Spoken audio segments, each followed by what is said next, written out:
Yo, what is up, guys? Welcome back to another video. Now we are here with another video of Death Battle, and this one is called Martiquin. I don't know his name. Martian Manhunter versus Surfer. Never heard of these characters before, but I guess I'll check out the Death Battle video. And, maybe I could learn something from these two. I've never heard of these characters before, so I thought I'd check out the Death Battle and see it to myself, though. So, yeah, if you guys are new to the channel here, make sure you are subscribed. Anyways, let's go ahead and check out this video. Martian Manhunter. Martian, okay. Ranger. The Silver Surfer, Marvel's sentinel of the spaceways. The depths of space hold secrets beyond our comprehension, but these sage superheroes have seen more of it than any of us could ever hope to. He's Wiz and I'm Boomstick. And it's our job to analyze their weapons, armor, and skills to find out who would win a death battle. Alright. Let's see what these two... For as long as mankind has looked upon maybe I'll learn something from them. The stars have beckoned the brave to search the unknown and explore its endless wonders. Like Dr. Saul Erdell, who's kind of a doctor in the same way Dr. Pepper is a doctor. This guy's got not like that. formal education, but that didn't stop him from messing around with some ancient tech he stumbled upon. He was desperate to live out his boyhood dreams of exploring the cosmos.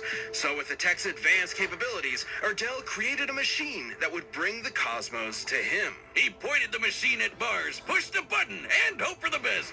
And it worked. Erdell summoned a real Martian right before his very eyes. So remember, kids, when in doubt, just push buttons. Never fails. The mysterious and powerful alien known works every time. John Jones, the Martian Manhunter, immediately started using his incredible powers in front of the Doctor, like mind reading and shape-shifting, which was just the tip of Erdell's discoveries. Turns out, Martians have complete control over their bodies and can transform into practically anything, like a freaking dragon, an exact duplicate of Wonder Woman down to her central nervous system, or even a totally generic green monster that loves Choco cookies. They can also shoot lasers from their eyes, fire psionic blasts, turn invisible, and it'd be cool if I have laser eyes. Like, I just shoot them out of them. I mean, I don't know. What do you guys think of that superpower? John has regenerated back from a single limb, tiny pieces, or even a puddle of goo. This display of awe-inspiring power overwhelmed Dr. Erdell's poor human heart and caused him to die in the Martian's arms. Damn! Well, at least he accomplished his goal before he bit the red dust, right? Anyway, John used his shape-shifting abilities to hide amongst his new world by assuming the identity of a recently deceased detective named John Jones. God, what a crazy coincidence, comic book writer, you clever man. Detective John Jones lived a double life on Earth for many years, solving cases and helping as many people as he could from the shadows. But eventually, he stepped out, revealing himself to the world, and helped found the Justice League of America. And John definitely holds his own in the supergroup. He once pulled the Earth alongside Wonder Woman and Superman, who has stated that of all... I don't know when's the next Death Battle. I mean, I know I saw it in the end credits, about Tom and Jerry and Wally Cat. I don't know his name. I don't know when they're posting that. Maybe they're working on other Death Battle videos they're doing on.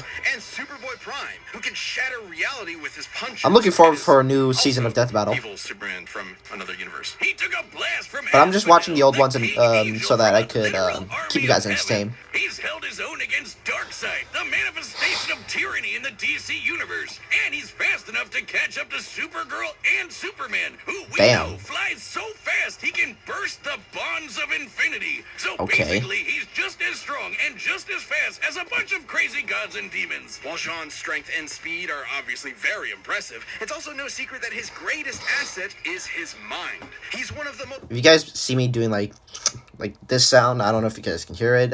I have allergies. Powerful telepaths in all of the DC. I don't know what I'm allergic to, but it's annoying me a lot. It's like I have a stuffy nose so much. Like it's like every day I have this problem. I don't know how to fix it. All I do is take medicine.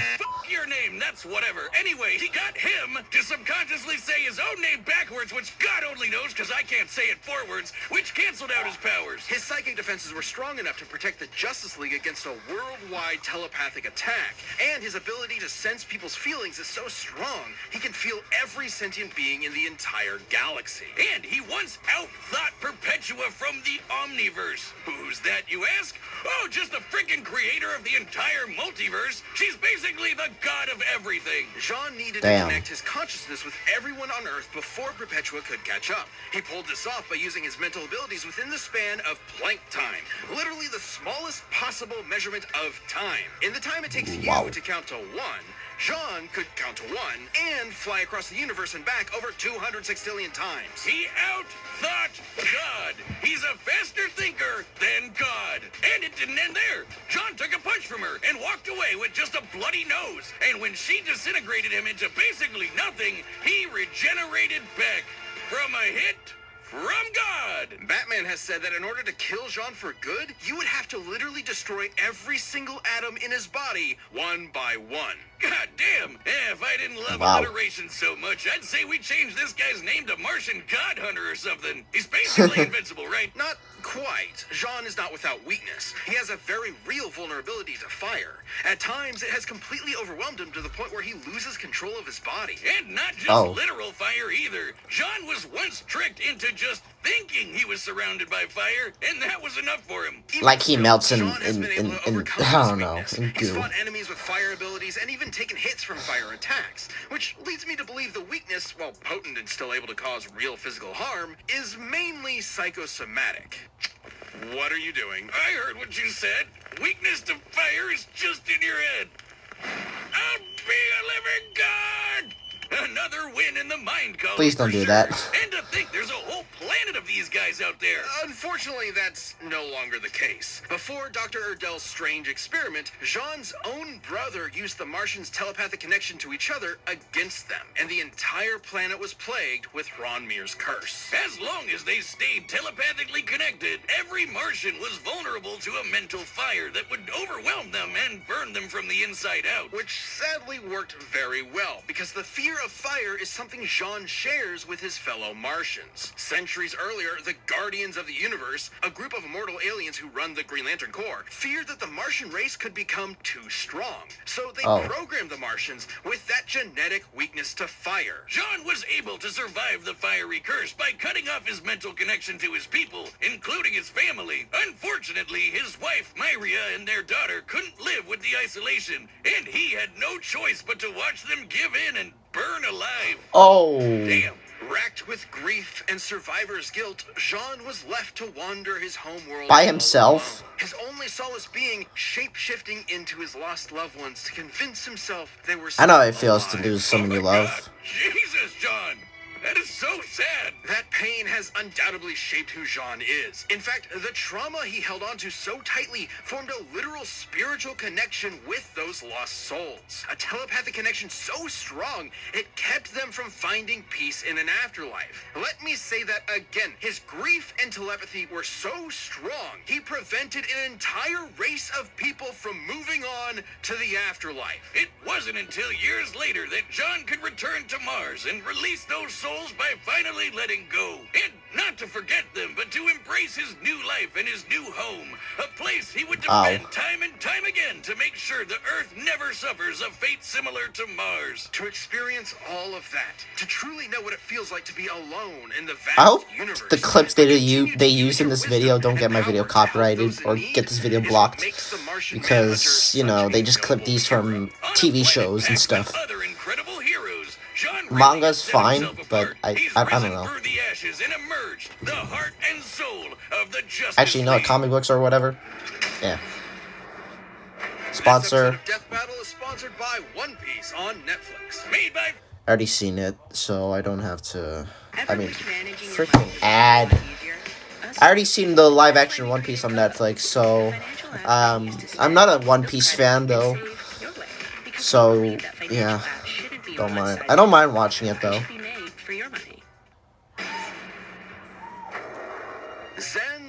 Alright, so this is talking about Silver Surfer. I mean Silver Surfer. Never heard of Silver Surfer before. Say is the sickest, most radical name I have ever heard in my entire life. He was a brainy kid who was raised to live a life of reason and intellect over one of gnarly adventure. That is, until the technologically advanced society came under threat from the devourer of Galactus? Galactus. So Norrin struck up a deal with the World Muncher. In exchange for sparing his I know planet, Galactus. Mr. Red offered to leave his home behind, become Galactus's herald, and seek out new planets for him to scarf down. And once Galactus agreed to the deal, he imbued his new herald with the power cosmic, transforming him into the Silver Surfer. An equally tubular name. 2 for 2. Wow, you rarely see it. The power Fast cosmic learner. grants the Surfer near unlimited energy, as well as matter manipulation, phasing, super strength, speed, and invulnerability, just to name a few. The Surfer's basically got all of Galactus' space magic, just on a smaller scale. And Galactus uses that power to fight guys like the In-Betweener, an abstract being from the overspace. The Surfer used the power cosmic to serve Galactus diligently for nearly 100 years, during which he ensured that the planets consumed were devoid of sentient life. That is, until the Surfer accidentally offered up a planet with life, which drove him crazy with guilt. So Galactus tried his best to suppress the Surfer's emotions, erase the painful memories, and make it easier for him to find planets with tasty, delicious life, guilt-free. How nice of him. And it worked for a while until the Surfer reached Earth. Galactus's mighty mind manipulation wasn't enough to bury the Surfer's true nature for good. With the help of Alicia Masters and the Fantastic Four, the Surfer turned against his overlord and saved the Earth from being eaten. But even after all that, Galactus just let the Surfer keep his powers. At any point, he could have just taken them back. Being the source of the Surfer's powers, yes, he could. But Galactus has continued to let the Surfer have the power cosmic out of respect for his first herald. Damn. See, that's the kind of respect I'm asking from you. Anyway, ever since those mental gymnastics with Galactus, the Surfer made sure nothing like that would ever happen again. And he's been successful. Like when Psycho Man failed to trick the Surfer with his illusions. Or when he was briefly trapped in the Supreme Intelligence's mind when it was using the Mind Stone. With some of those mental threats behind him, he could finally take to the spaceways, kick ass, and monologue about the meaning of life in the universe. All of which he's quite good at, especially that last one. It's thanks to the abilities afforded to him through all that cosmic energy. It's seriously crazy. He can rearrange the molecules of anything he wants into anything he wants. He can force you to just feel pain in general, and he can even control elements. Not just earth, wind, and fire, but anything in a boogie wonderland like gravity and the weather. He's got enough power and energy inside him that he once created an infant star to serve as a new light source in a universe devoid of light. So just when he needed it, he was able to pop out a baby son?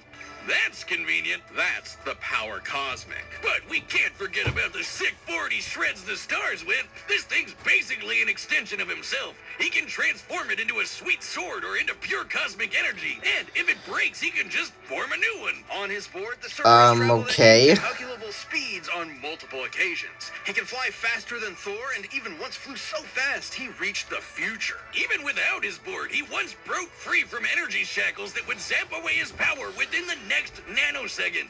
Gnarly, brah. He once outsurfed a wave of universal destruction. He had to surf out of all of existence as it was being torn apart. Now, I've seen some choice waves in my day, but if you ask me, that's one tube best for watching on the beach with a brew. You're, hitting it real hard with all this surfing lingo. He's honestly not that kind of guy at all. Righteously disagree with you, dude. You are carving up my brainwaves into an A-frame swell that I just can't bail. I'm waxed, man, waxed.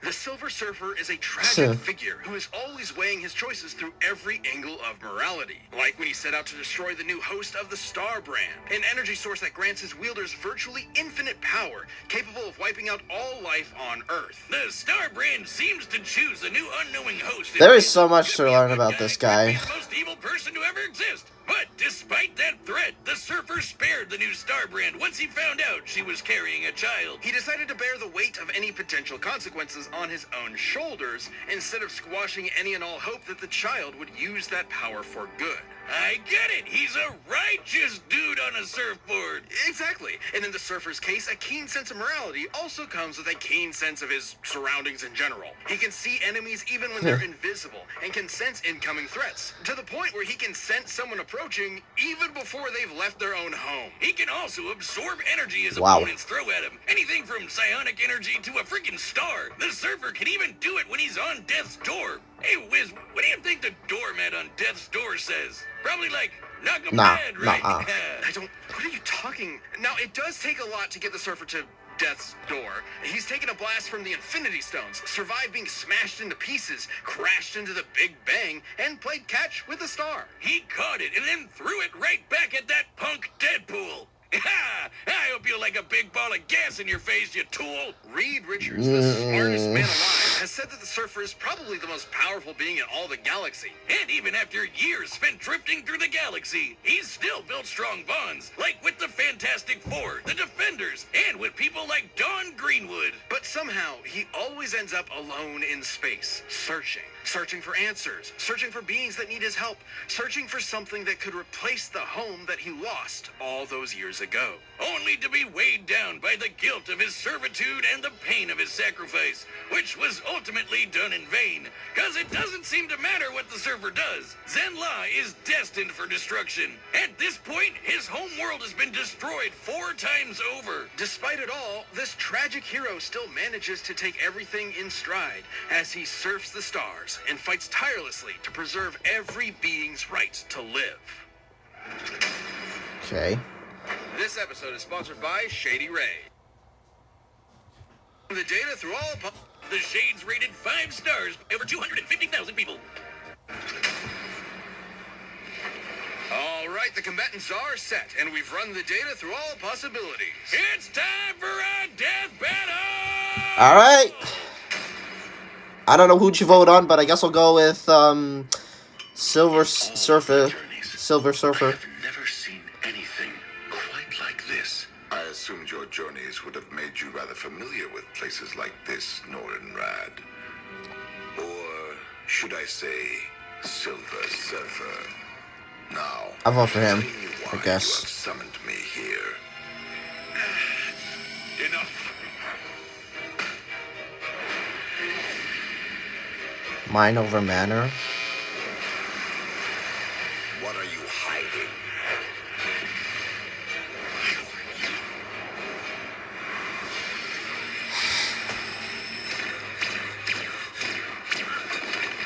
Tell me your secrets. He won't. End this. He won't.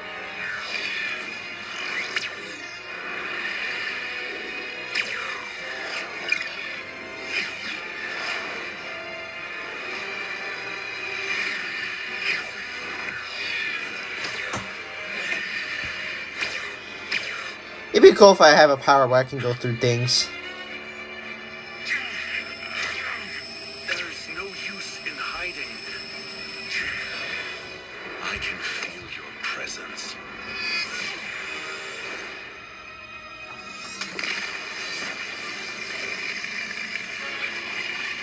Oh gosh.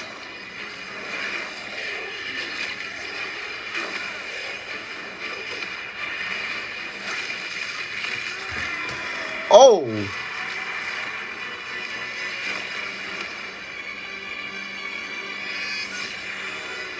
Throw him in there, you go. Oh my gosh.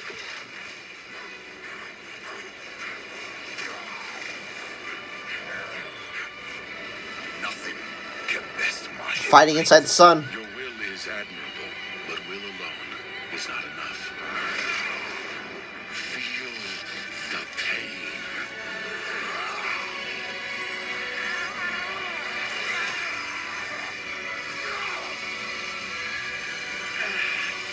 You and I possess the same knowledge.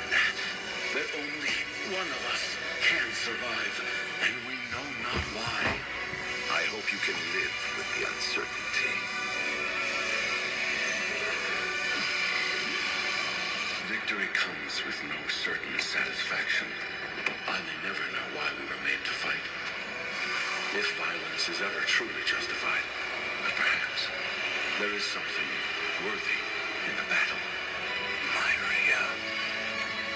Something beyond my understanding.